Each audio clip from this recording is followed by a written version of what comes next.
Welcome back, folks, to the WP-Tonic Wednesday show. We've got a great guest this week. We got Jay Quiles with us from ActiveCampaign. We're going to be talking about all things email and automation of your marketing. I stumbled there, folks. I've been struggling with it for 3 years. Yeah. Jay, would you like to give the audience a quick bio, what you do at ActiveCampaign? Sure, yeah. Thanks, Jonathan. And thank you again for having me. So as Jonathan said, my name is Jay. I've been working here at ActiveCampaign now for going on 3 years. Actually, next week will be my 3-year anniversary, so coming up on that. Worked primarily in a direct sales role with ActiveCampaign customers. And as of October, I've been working exclusively with our channel partners. So marketing agencies, marketing consultants, helping them grow not only their customers' businesses through marketing automation, but also growing their own businesses. Oh, great. Thanks, Jay. And I've got my co-host with us. She's at a remote location. She's been unleashed.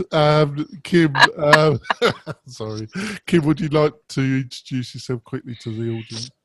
Absolutely. I'm Kim Shivler. I'm a communication strategist and instructional design consultant and part-time host here, or co-host at WP-Tonic podcast. And thank you for doing that, Kim.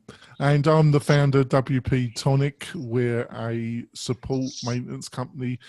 We only support WordPress, and we have a speciality with membership and learning management systems. That's what we love to help and support. And before we go into this interview, I just want to quickly give a shout out to our major sponsor of the show, and their sponsorship is much appreciated. That's Kinster Hosting. And Kinster actually hosts the WP-Tonic website and some of my clients' websites as well. They're big enough to have all the technology and support systems that you love, staging site, fantastic UX design of their dashboard, great staff that really know what they're talking about, but they're small enough to still care. So if you're looking for a specialized WordPress support partner for your hosting, go to the WP-Tonic website. There's loads of links and banners on the site. And we also got some articles about Kinster themselves. They are affiliate links, so if you use one of those for yourself or for your clients, you will be helping the show as well. Can't speak more highly of Kinster. Now, straight into the interview. So, Jay, marketing automation is a big subject, but also a scary subject. Got any insights or any remarks about how do people, when they, I use ActiveCampaign myself. I think you're a great company. That's one of the reasons why I wanted you to come on the show, really, because it's something I use myself. And you've done a great job with the amount of functionality in the interface, but it's still a little bit daunting when you first open that ActiveCampaign account. Got any insights how you deal with that and what you should concentrate initially on? Yeah, absolutely. And I think that's a good question. And to your point, marketing automation is a buzzword that's growing in popularity, and it can be daunting and scary for a lot of people. But I think when starting your marketing automation experience, many of our customers will come to us from a traditional email newsletter platform, without naming any names, where they're sending monthly blasts, weekly blasts, etc. And I think the thing to think about in marketing automation is you kind of have to put your customer hat on and figure out what is the journey that I, as a customer with my own brand, would like to experience, and kind of build out those experiences for them. So when you're first thinking about your first kind of foray into automation, keeping the customer journey in mind from top to bottom, from their first interaction with your brand to later interactions with your brand is really the best way to think about it. Now, much of that constitutes communication, and ActiveCampaign does that well with email and SMS and even on-site messaging and targeting people via Facebook custom audiences. But marketing automation, or I prefer to refer to it as automation, because I think there's so much more that can be done with an automation platform outside of just communication. It's a really great tool for tracking what your users and or clients are doing on your website, or different attributes. But when first starting, I think the key thing to think about is how do I want people to engage with my brand when they first engage with me? And what are ways that I can get them to come back to engage with me? Yeah, I think that's a great overview. You used a few buzzwords there, like text messaging, SMS, and a few others. Got any insight about working with your clients about any kind of small case study or things that have stuck in your mind lately that people have been using ActiveCampaign? That's a getting started kind of first few steps that has been effective. Got anything comes to mind? Yeah, so I would say the most common first implementation of an automation software is always your Autoresponder series. So what I like to tell clients is having content ready for new subscribers is incredibly important, because there's no point in their time as a subscriber of yours where they're more interested than when they first subscribe. That's their optimal level of interest in your content, in your brand, in your products. So making sure that, just like if you were hosting a party, you would want to make sure that you have hors d'oeuvres ready and drinks and things to get people excited about the party that you're having, and prep them for the dinner that you're about to have. You should have an Autoresponder series prepared for your new subscribers when they get there. Now that can be anywhere from 3 emails to 14 emails, depending on how much content you already have in your on your blog or prepared to go. But when getting started, the most important thing is to have something ready for when a new subscriber comes in, to give them some insight into who you are, how often they should expect to hear from you, what sort of content they should expect.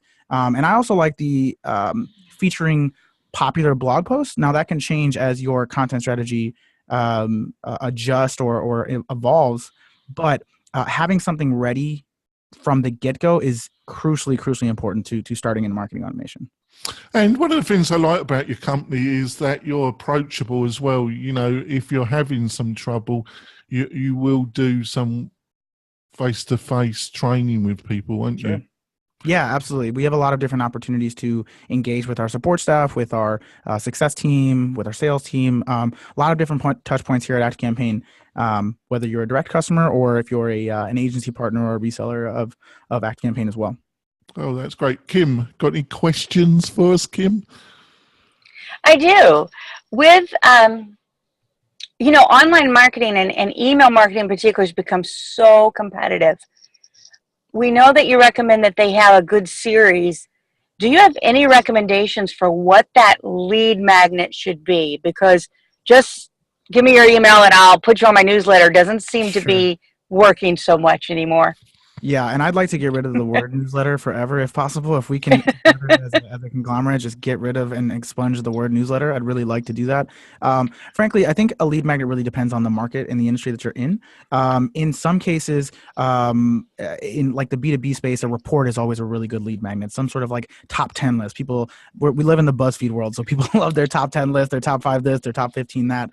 So some sort of report or a step-by-step guide, or even like a teaser video series can always be a really good lead magnet. I think video as a medium is something that is starting to grow in popularity amongst digital marketers as a way to build some brand loyalty. You have a face and a voice to your brand and to your product, but it's a way to very easily explain the message of what they should expect to gain from subscribing to your list and the promise of more. So, having a lead magnet with a quick video for, tips and tricks of maybe 3 further videos that maybe if you're a membership site or you have like an online learning class or a course that you're teaching, it's a way to give a little taste, going back to that appetizer analogy of a little taste of what to expect, with the main course.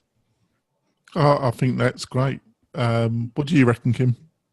Oh, I love that. And I like I'm a foodie, so I love your food analogies. That's always going to work for me. What do you think of we want to pull them in. I love what you talked about. I love to get rid of the newsletter. At what point as we pull them in, you mentioned that no other time are they more interested in getting information for us. Are we too soon now to start talking about a sale? Where do we want to fit that into this process? Sure. So I don't know for any of the viewers or listeners if you all are familiar with Gary Vaynerchuk as Mhm. a digital marketing specialist. I'm a big fan of the jab, jab, jab, right hook approach. At least that mentality of give value first. Before you ask something in return. So when looking at an email sequence, the lead magnet in itself is of value. It's or at least of perceived value, whether it's a paid item or a free item, it is of value to that subscriber. And that's why they subscribed in the first place. Those first couple of communications or touch points that you have with your client should always come from the point of value. Here's the piece that you requested via the lead magnet. Here's another thing that adds on to that.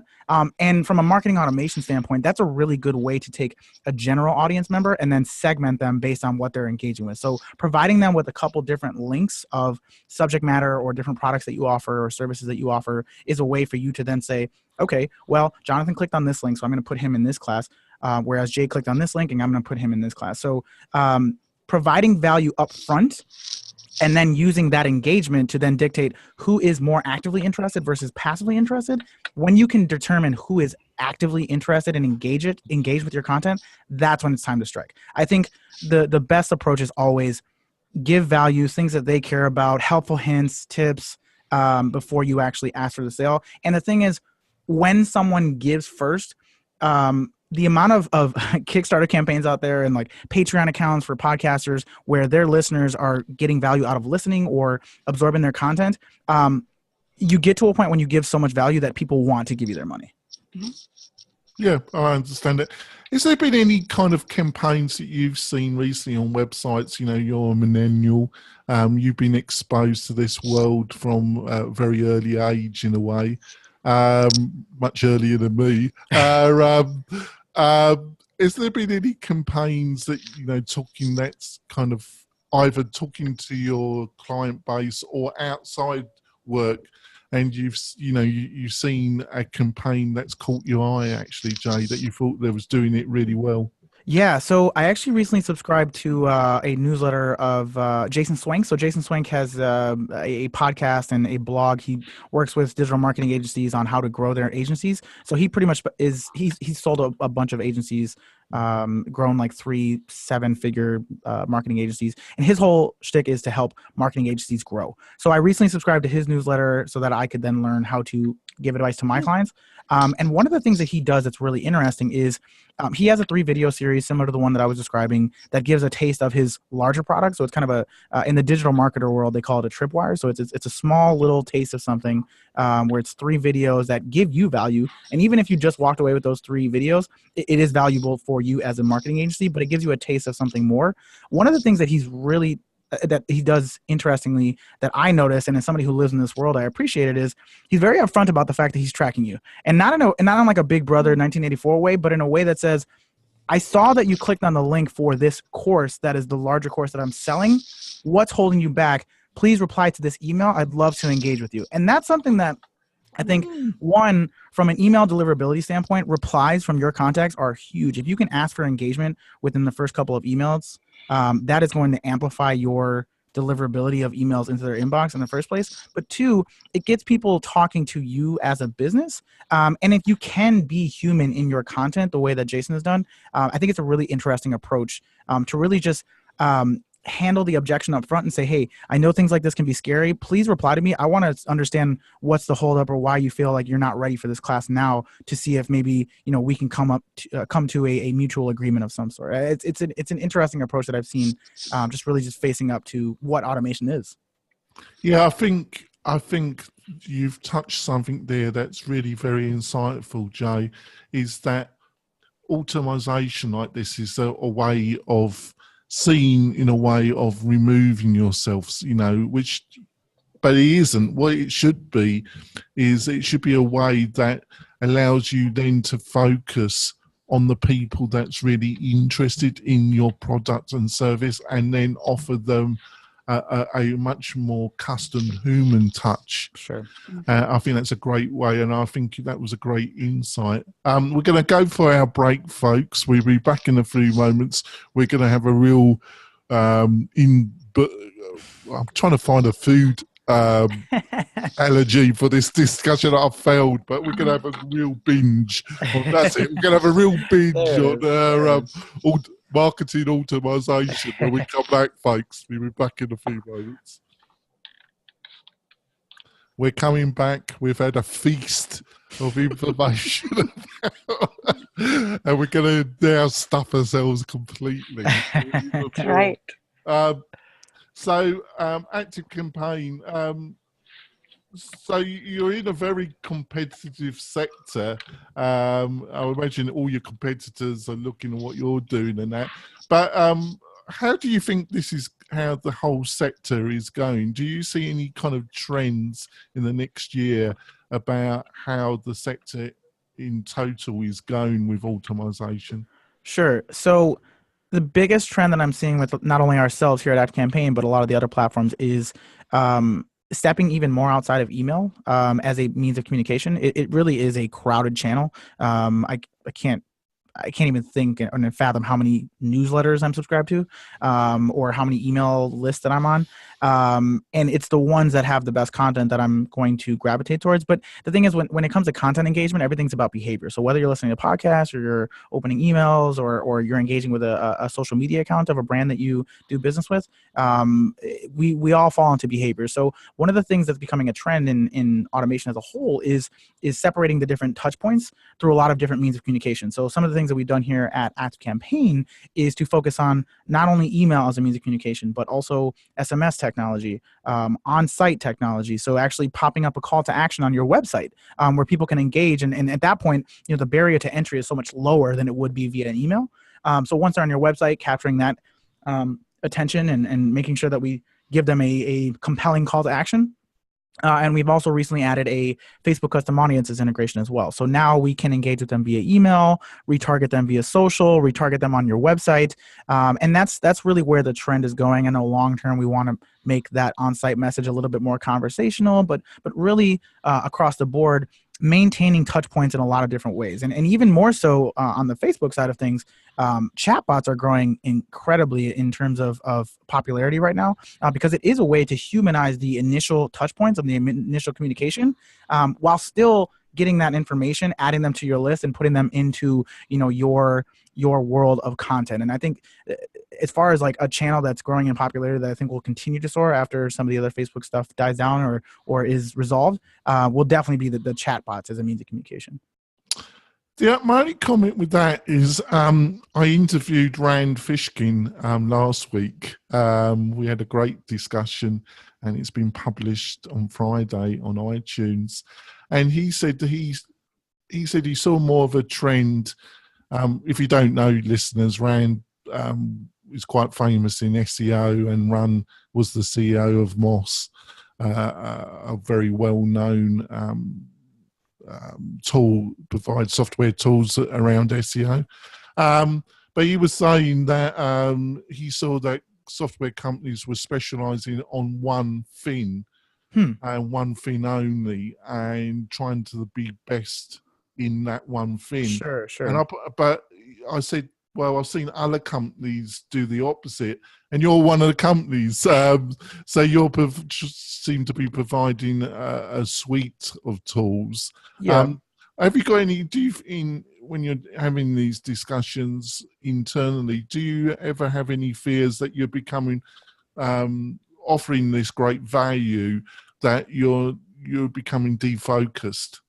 So, and I guess to the point that Rand made, I think he's absolutely right. And we do take that approach internally here at ActiveCampaign of having a more stackable technology approach. So while our automation is growing in terms of communication channels, we have no plans to add any landing page functionality or e-commerce functionality. Those complementary feature sets, we would prefer to integrate with, a Lead Pages or a Shopify or whomever that specializes in that functionality and do what we do, which is the automation of communication. And that's really what we're trying to build here, is a communication tool with multiple touch points and making sure that ActiveCampaign can be at the center of the way that you communicate with your audience, and then get information from other sources. But yeah, as far as like where we're going, I think that's really kind of the intent of the company trajectory, is building out even further our automation tool set and making it even stronger than it already is, and focusing solely on that communication tool while also branching out into other means of communication and making sure that email isn't the only way to communicate with your clients. Got a question, my beloved co-host? I do. So it sounds like you are, it's not that you want everyone to do every single one of these pieces, but you're going to build the facilitation that whichever piece I want, whether it's email or SMS, etc., that you're going to support me in that automation. Is that what I'm hearing, Jay? Yeah, exactly. It's just, everyone's customer journey is unique, and the way that you communicate with your customers is unique. Some people leverage Instagram more so than any social media channel or any communication channel at all. And for some businesses, that just doesn't work. The aesthetics are not, if you sell heating and air conditioning equipment, like the aesthetics of an Instagram post on heating and air conditioning is not very sexy. So, it's one of those things where every medium sells differently for a different company. So what we want to do is help facilitate that. We want to make sure that the traditional channels of communication are still available to you, your emails, your SMS technology, but also making sure that if your site is getting a lot of site activity, we want to make sure that we can reach out to those people when they get to your site and provide them with a call to action or a way to engage with your brand that's going to help you and then convert them. I like that. So I'm a teacher and a speaker, and SMS really seems to be big in my world.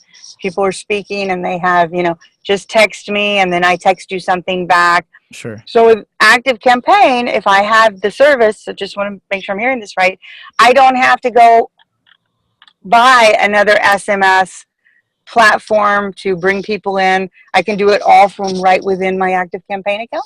So I will say this with a caveat. Our SMS functionality is more of a one-way communication tool right now than it is a two-way communication tool. We do have some integrations with some very solid platforms on the market that have more of a multi-message system in place for text messaging. For us, it's more of an alternative communication tool than it is like a showstopper feature set. So the way that I've seen it work in the past is, let's say you're a dental office. If you have somebody who recently made an appointment, not only do you want to remind them of that appointment via email, but you also want to send them a text message because that's going to be in their hands so that they can then see, their information, they can see the date, they can see the time. So it's a way to alternate your touch points, kind of your jab and right hook, going back to that analogy of different touch points. People communicate in different ways. I would say there are definitely some customers that have some more elaborate SMS needs. And in those cases, we go back to the stackable approach where if you have an SMS platform that you like, let's integrate with it and make sure that ActiveCampaign then can maybe send out a webhook to let that SMS platform know it's time to send a text message. Okay, I love the clarification. Thank you. Yeah. And yes, my dentist does that, and I love it because I get the text reminding me, and I can text back either to I need to reschedule or confirm, and it's just easy and helpful. Yeah, I think when it comes to engaging with a business, the most important thing is the return path. There's been studies upon studies upon studies that say that it takes anywhere from 7 to 14 touch points for somebody to actually become a customer. And people have to keep that in mind when they're sending out content is, 3 emails as an autoresponder series and then never sending an email again. The likelihood of having a conversion is very, very low. When you increase the content production and distribution and also increase the different channels, it increases the likelihood that you're going to have more people returning to your website, engaging with your content, going to your pricing page, signing up for a consultation. So you really have to diversify the way that you communicate to make sure that people are coming back to your brand. Well, and I'm also hearing, I think this too, and I definitely hear it as I hear you talking about it. It's not even just that. They truly are 2 different silos in a lot of ways of communication. Right. I'm already the customer of my dentist. He's not trying to convert me other than hope that I show up for this appointment. So he's doing everything possible to make it easy for me to work with him. Right. And I love my dentists. They're wonderful. And, but when I first bring you in and then I have the touch points, at that point, I'm trying to just even get you to become a customer. So we really have 2 different strategies that we have to work with, correct? Yeah. And not to just like keep hitting on the dental practice analogy, but if it's your first time engaging with my dental practice, And in your first time scheduling an appointment with me, you get an email to remind you and a text message. I, as a customer, get a fuzzy feeling inside of saying, oh, wow, they're very proactive about making sure that I get there. Or, oh my gosh, I totally forgot. Thank goodness they sent me that text message that reminded me. And then when I go into the office, I say, hey, Doc, thanks a lot for sending me that text message. That was a great reminder. And that's just it's a self-fulfilling prophecy of, distributing content. And granted, some people hate SMS marketing, and rightfully so. I completely understand it, and there's a lot of compliance around that. So you do want to make sure that you abide by compliance and make sure you're getting the opt-in, for text messaging. But in general, like, all communication tools that are available to you are a way to build some comfort and just an overall loyalty of existing customers as well as prospective customers. And I think the other thing too to keep in mind is that the one thing that I always tell my clients is respect the medium. So don't treat a Facebook post like you would a tweet. Don't treat an email like you would an SMS message. They're two completely different communication channels, and you should treat them accordingly. You took the words just out of my mouth there. You must be reading my mind, because I think that's the other great thing about ActiveCampaign is you also got a lot of educational training and materials on your website. You as a company, as your team, have spent a lot of money and time in building up a lot of resources, haven't you? Yeah, absolutely. And it's something that, I mean, kudos to Chris Davis, who's the director of our education here. When he came on board, he came over from Lead Pages and really just kind of took it to another level. We have a video production team. We have a podcast. We have a blog. We have best practices content out there in a lot of different mediums. So YouTube videos, on-site videos, and guides. And it's something that we've really, really ramped up, because to your point that we started the interview with is, automation can be scary, and without a guide or some sort of compass to tell you where the North Star is, it's really difficult to know where to start. So our education team has put a lot of effort and emphasis onto building out that content, and we've even started doing Facebook AMAs on Facebook Live. I did one 2 days ago on podcasting. So if you haven't, follow ActiveCampaign on Facebook and check it out. But yeah, we really amped that up. Yeah, and I listened to your podcast. You've been doing a great job, and you consistently kept at it. I find with not all, this is sweeping, but with a lot of medium to larger companies, they tend to give up on podcasting. Sure. Because but what they forget is that you're influencing. It's like radio. You're really getting in the minds of might be a slightly smaller audience than some other mediums, but you're building a very close bond with that audience. Yeah, and I'm a big fan. I think Tim Ferriss says it all the time. Like, people look at their email list or just their podcast subscribers as monetization opportunities in a lot of cases. So in the niche market, Tim Ferriss is always saying that 1,000 true fans are way more valuable than 10,000 meek or like lukewarm fans. So even if you're a niche podcast, it's almost, and I've interviewed a lot of people on my own personal podcast who have their very niche podcasts or they teach people how to podcast. And in that space, or even in the content space, when you niche down, you open yourself up to a very small market, but that market is very loyal. That's great. I'm going to finish off the podcast part of the show. Hopefully Jay's going to agree to stay on for another 10, 15 minutes, which you'll be able to watch on the website as bonus content, folks. But we're going to wrap up the podcast part of the show here. So, Jay, how can people find out more about you and your recipes and menus? Yeah, absolutely. So always activecampaign.com. You can go to our website. There's an opportunity to sign up for a 14-day trial. And the cool thing is that you can build a lot of stuff, and when you're ready to go, you just upgrade and everything's still there. You can also request a demo of ActiveCampaign on the website. If you do so, you'll probably get engaged with one of our salespeople. They'll show you around the platform a little bit. And also, if you are an existing ActiveCampaign customer and you haven't checked out the education page, check out www.activecampaign.com/learn. And that's where you'll find a lot of our guides and videos and things to help you get started. And they're not pushy, folks. I've interacted with them on a few occasions. They really are very helpful people. Kim, how can people find out more about you, Kim? You can find me at kimshivler.com. Oh, that's easy. And if you want to find out more about me and what we're up to, go to the WP-Tonic website. We've got a load of materials about membership learning management websites. And I'm actually building a new lead magnet and funnel right now, which I want to discuss with Jay in the bonus content. Let's do it. We'll see you next week, folks. Bye. So on to bonus content. So actually, I'm actually building out a new lead magnet and a funnel for my own website, Jay, and Cool. you've provided some great ideas. The lead magnet is a review of 6 of the leading learning management system plugins. And then I was going to utilize ActiveCampaign to send a series of email. I think the best idea coming from you might be a series of 3, and each one of them would have a video, which I give some extra kind of personal review, additional content. And as a final email, I'm partnering up with Adam from WP Crafter that has a YouTube audience of about 50 to 60,000 people. Nice. And he's done a series of learning management reviews, and I was going to offer a special deal to his listeners with a turnkey kind of WordPress learning management system at the end. Sure. And I'm developing the landing page with Adam right now.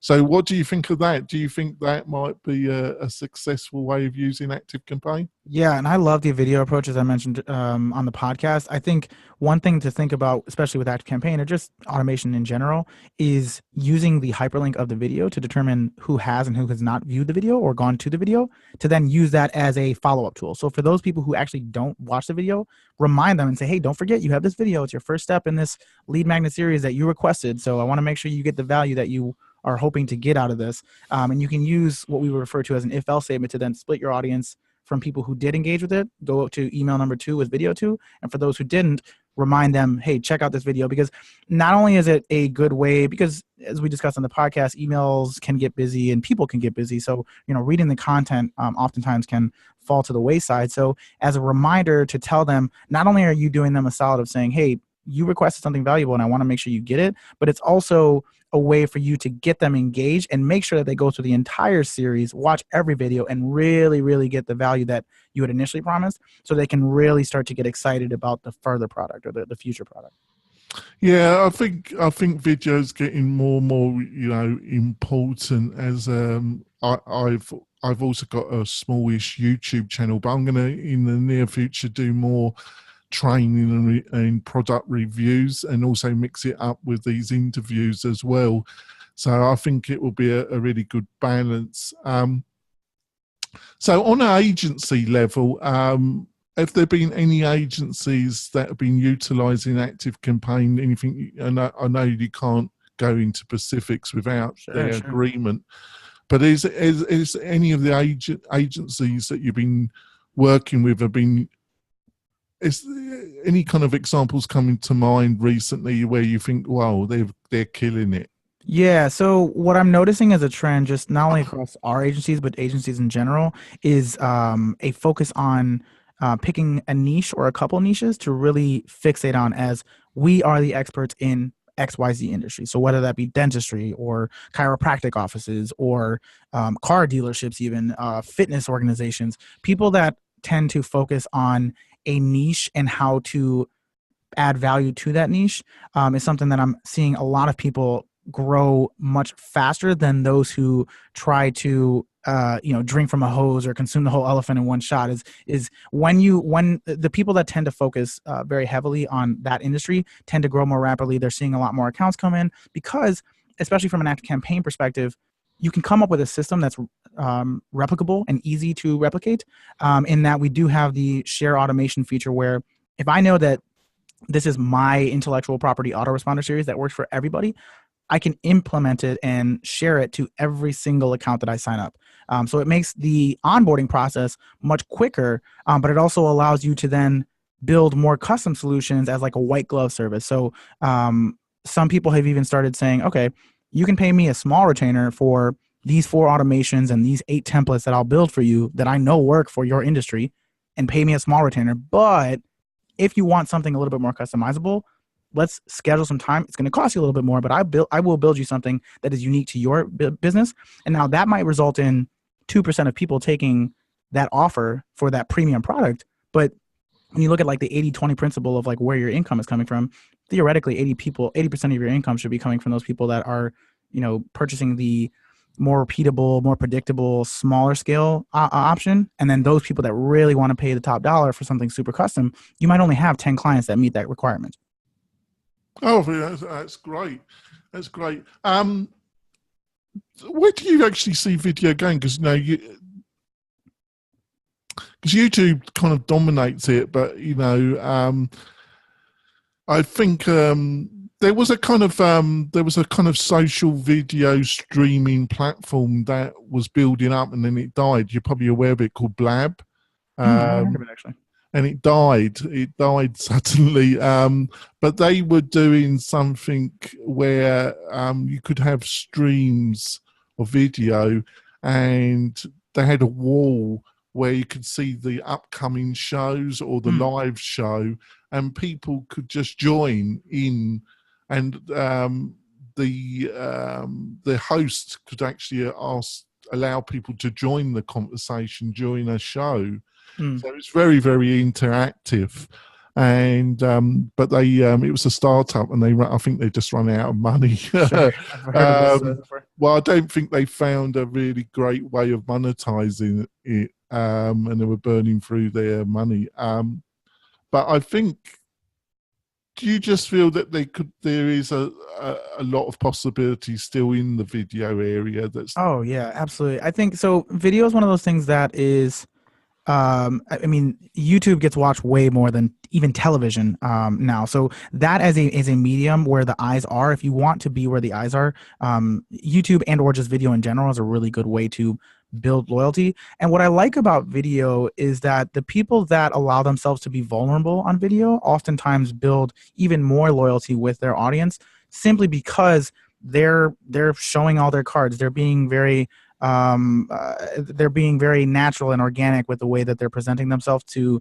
their crowd. Now, there's a lot of different ways to present that video. There's kind of your loyalty branding types of videos that gets people excited about your company. Then there's your kind of value added, here's some information that you need to know about us types of videos. So here at ActiveCampaign, we have videos that are specific to the platform and how to use it and special use cases. But we also have a lot of videos about ActiveCampaign, what we do here, the things that we do in charitable giving and the different departments and what it's like to work for those departments, to get people not only from a recruiting standpoint excited about us, but just people that are fans of ActiveCampaign on the user side. They just want to know that there's people here, that people are cool and they're interested in cool stuff. And it's just a way from a lot of different avenues to build loyalty. And I'm also bullish on podcasts. I'm a huge podcast guy because podcasts are just easier to consume in general. I have 4 of my own, and I do, yeah.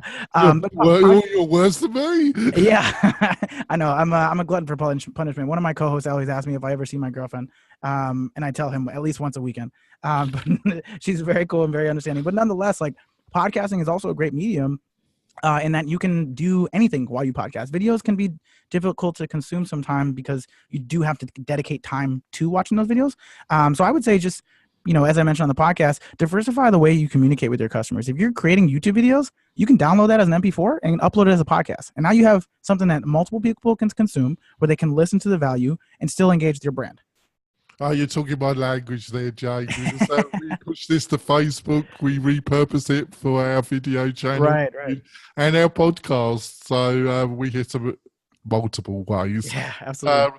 Well, thank you, Jay. Actually, I think it's been a fantastic interview, actually, and you've been a great guest, Jay. My pleasure. Thanks for coming on the show. And like I say at the end of most of my shows, folks, next week we'll have somebody doing something interesting with WordPress or internet marketing in general. We'll see you next week, folks. Bye. See ya.